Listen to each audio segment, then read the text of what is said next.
Le 9 août 1974, à midi précise, Richard Milhous Nixon, 37e président des États-Unis, signe sa lettre de démission, un document dactylographié d'une seule phrase remis au secrétaire d'État Henry Kissinger. C'est la première et unique fois dans l'histoire américaine qu'un président en exercice abandonne le bureau ovale. Ce départ précipité n'est pas le résultat d'une défaite électorale, mais l'aboutissement d'un scandale tentaculaire ayant entraîné l'inculpation de 69 responsables gouvernementaux et la condamnation ferme de 48 d'entre eux, dont le chef de cabinet de la Maison-Blanche, le conseiller principal du président et l'ancien procureur général des États-Unis. Le détonateur de cette implosion institutionnelle est une simple effraction nocturne, perpétrée 783 jours plus tôt, impliquant 5 hommes équipés de stylos à gaz lacrymogène, de 2300 $ en billets neufs dont les numéros de série se suivaient, et d'un équipement d'écoute électronique militaire. L'enquête qui a suivi a mis à jour un réseau de financement occulte de 5000 $, un système d'enregistrement vocal clandestin de 3700 heures dissimulé sous le bureau présidentiel, et une opération d'obstruction à la justice dirigée depuis les plus hautes sphères de l'État exécutif.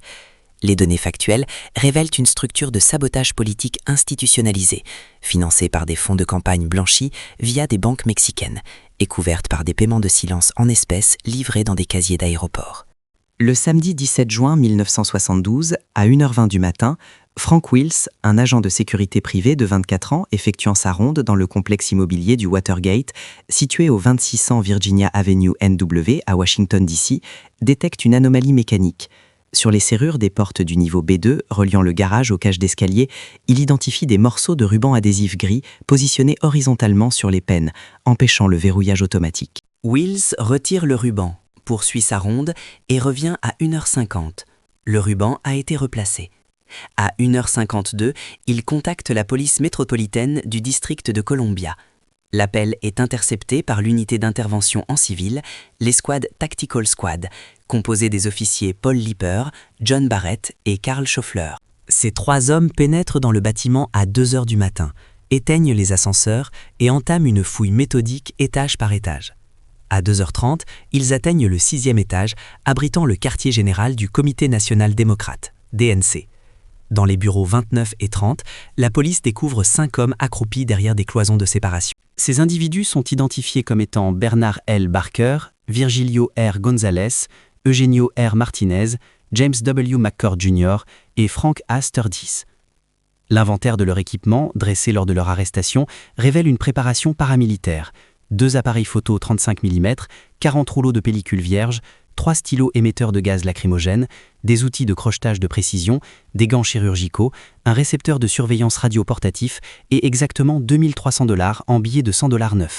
Dans ce temps, dans la chambre 214 du Howard Johnson Motor Lodge, située juste en face, Alfred C. Baldwin III, un ancien agent du FBI, recruté comme guetteur, observe la scène avec des jumelles et transmet des informations par talkie-walkie.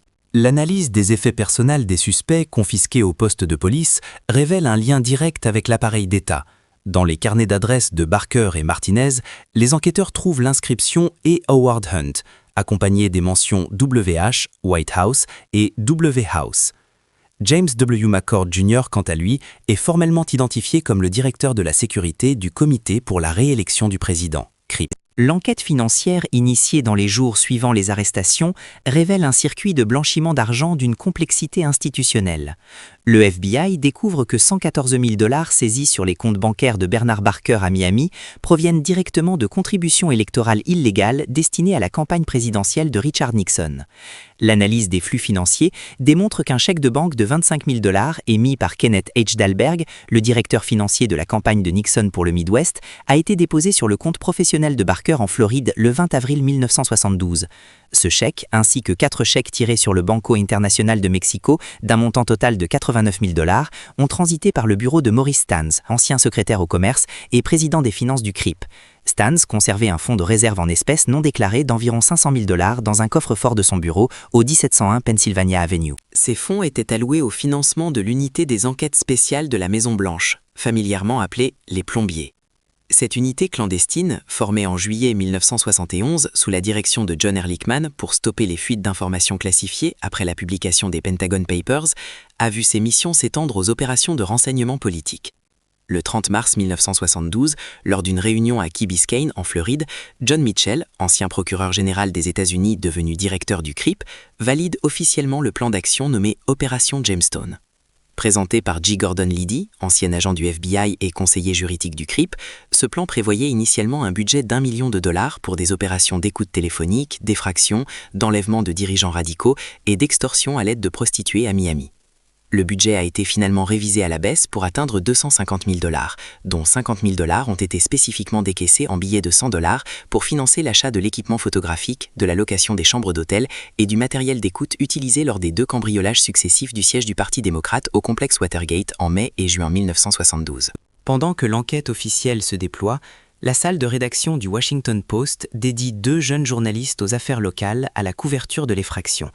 Bob Woodward, 29 ans, diplômé de Yale et ancien officier de la marine ayant servi 5 ans, et Carl Bernstein, 28 ans, journaliste chevronné opérant sans diplôme universitaire. Lors de l'audience préliminaire du 17 juin au tribunal, Woodward est présent physiquement dans la salle lorsque le juge Earl J. Silbert interroge James McCord sur sa profession. McCord murmure le mot CIA, établissant instantanément que les cambrioleurs ont un historique lié aux agences de renseignement gouvernementales. Sous la supervision de leur rédacteur en chef, Benjamin Bradley, Woodward et Bernstein recourent à une méthode de vérification rigoureuse des données, épluchant les registres de prêts de livres de la Bibliothèque du Congrès concernant la Maison-Blanche et appelant systématiquement des centaines d'employés du CRIP le soir à leur domicile. La validation des informations les plus sensibles repose exclusivement sur une source anonyme de haut rang, identifié sous le pseudonyme Deep Throat. Cette source est Mark Felt, 59 ans, directeur adjoint du FBI. Lorsqu'il nécessite un contact, Woodward déplace un pot de fleurs contenant un drapeau rouge sur le balcon. Lorsque Felt initie le contact, il dessine un cadran d'horloge à l'encre rouge à la page 20 du New York Times. Les rencontres physiques se déroulent invariablement à 2 heures du matin dans un garage de stationnement souterrain sombre situé à Rosslyn, en Virginie. La directive opérationnelle principale fournie par Felt à Woodward est stricte. Ne pas se focaliser sur le cambriolage, mais tracer le cheminement des chèques bancaires. Follow the money. Suivez marge.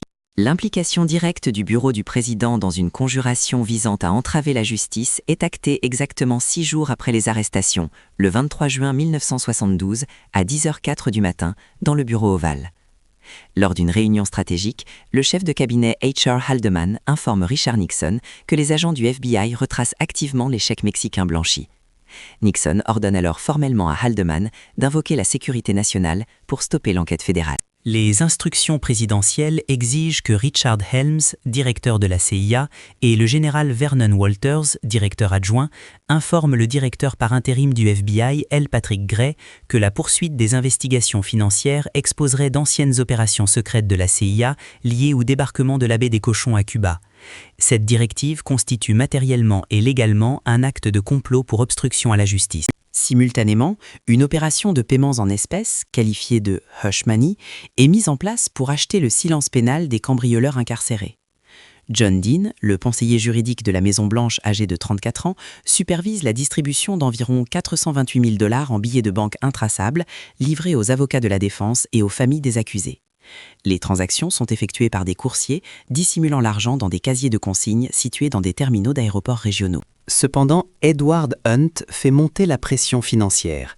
Il contacte le conseiller spécial de Nixon, Charles Colson, et exige le paiement immédiat de $120 000 supplémentaires pour ses frais d'avocat, menaçant explicitement de révéler les choses sordides effectuées pour le compte de l'administration. Le 21 mars 1973, face à l'escalade du chantage financier, John Dean sollicite une réunion d'urgence avec le président. Dans une conversation de 103 minutes, Dean déclare à Nixon qu'il y a un cancer sur la présidence et détaille l'extorsion en cours. La réponse factuelle de Richard Nixon à l'exigence d'$1 million pour maintenir le silence de l'équipe de cambrioleurs est « Vous pourriez obtenir $1 million et vous pourriez l'obtenir en espèces. Je sais où on peut le... » Le 17 mai 1973, la commission sénatoriale spéciale sur les activités de campagne présidentielle, présidée par le sénateur de la Caroline du Nord Sam Ervin, un ancien juge constitutionnel de 76 ans, entame des auditions publiques diffusées en direct à la télévision nationale, cumulant 319 heures de retransmission. Le point de bascule technologique et juridique de l'investigation survient le 13 juillet 1973. Lors d'un interrogatoire mené par le conseiller adjoint de la commission, Donald Sanders, Alexander Butterfield, ancien assistant adjoint du président, révèle une donnée technique jusqu'alors classifiée. L'installation, en février 1971 par les techniciens du Secret Service, d'un système d'enregistrement audio activé par la voix. Ce réseau clandestin comprend des microphones directionnels encastrés dans le bureau en bois du bureau ovale, cachés dans les appliques murales de la salle du cabinet et dissimulés dans le bureau privé du président dans l'Executive Office Building adjacent. Les enregistreurs à bande magnétique Sony TC800B, situés dans des salles verrouillées au sous-sol, se déclenchent automatiquement dès qu'un niveau de décibels spécifique est atteint. Cette révélation transforme l'enquête. Il ne s'agit plus de témoignages contradictoires, mais de preuves phonographiques matérielles. Archibald Cox, professeur de droit à Harvard nommé procureur spécial, émet immédiatement des assignations à comparaître pour obtenir 9 bandes magnétiques spécifiques. Refusant de céder le matériel en invoquant le privilège exécutif, Richard Nixon déclenche l'événement politique du 20 octobre 1973, connu sous l'appellation de massacre du samedi soir. À 20h, Nixon ordonne au procureur général Elliot Richardson de révoquer Archibald Cox. Richardson refuse formellement et remet sa démission. Nixon ordonne alors au procureur général adjoint William Ruckelshaus d'exécuter l'ordre. Ruckelshaus refuse également et démissionne dans la foulée. Finalement, à 20h30, le solliciteur général Robert Bork, devenu procureur général par intérim, exécute l'ordre présidentiel et licencie le procureur spécial. Le bureau du FBI scelle immédiatement les locaux de Cox. En l'espace de 48 heures, plus de 450 000 télégrammes de protestation saturent les lignes de communication de la Maison-Blanche et du Congrès, tandis que 84 résolutions de destitution sont introduites à la Chambre des représentants par des législateurs exigeant l'ouverture d'une procédure d'impeachment. La confrontation judiciaire finale se concentre sur l'intégrité physique des bandes magnétiques réquisitionnées. Le 21 novembre 1973, la Maison-Blanche informe le tribunal fédéral qu'une conversation cruciale enregistrée le 20 juin 1972 entre Nixon et Haldeman comporte un segment audio vierge de très exactement 18 minutes et 30 secondes. Rosemary Woods, la secrétaire personnelle du président depuis 1951, assume la responsabilité de cette suppression, affirmant avoir accidentellement maintenu son pied sur la pédale d'effacement de l'enregistreur Usher 5000 tout en s'étirant pour répondre au téléphone. L'analyse acoustique commanditée par le tribunal et réalisée par un panel d'experts en ingénierie sonore dément formellement cette version, prouvant par l'analyse des signatures magnétiques que l'effacement est le résultat de 5 manœuvres manuelles distinctes d'effacement et de rembobinage. Le 1er mars 1974, un grand jury fédéral inculpe 7 anciens hauts conseillers de l'administration, collectivement désignés comme les 7 du Watergate, dont John Mitchell, Asher Haldeman et John Ehrlichman, pour complot, entrave à la justice et parjure. Dans un acte sous scellé, le grand jury nomme officiellement le président Richard Nixon comme co-conspirateur non inculpé. La Cour suprême des États-Unis statue le 24 juillet 1974 dans l'arrêt United States v. Nixon. Par un vote unanime de 8 contre 0, le juge William Rehnquist s'étant récusé en raison de ses liens antérieurs avec l'administration, la Cour juge que le privilège de l'exécutif n'est pas absolu et ne peut entraver la collecte de preuves dans le cadre d'une procédure pénale. Nixon est contraint de remettre la bande du 23 juillet 1972, désormais qualifiée de smoking gun, l'arme fumante, prouvant son implication directe dans l'obstruction à la justice dès le 6e jour suivant le cambriolage. Le mercredi 7 août 1974, à 17h, une délégation de 3 leaders républicains, incluant le sénateur Barry Goldwater, se présente dans le bureau ovale.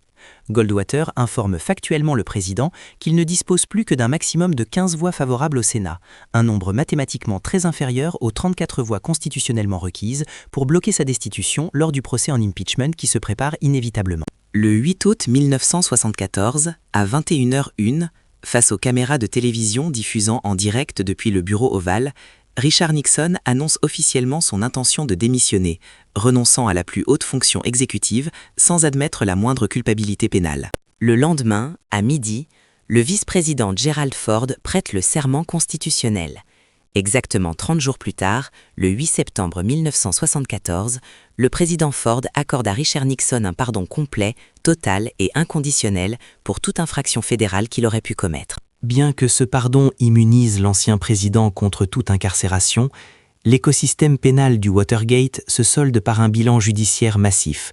69 personnes directement affiliées au gouvernement ou à la campagne de réélection sont inculpées, aboutissant à la condamnation ferme et à l'incarcération de 48 collaborateurs. L'affaire établit définitivement la capacité de la presse d'investigation à forcer l'audit total du pouvoir exécutif. Dites-nous dans les commentaires quelle phase de cette dissimulation tentaculaire vous paraît la plus révélatrice du fonctionnement de l'appareil d'État.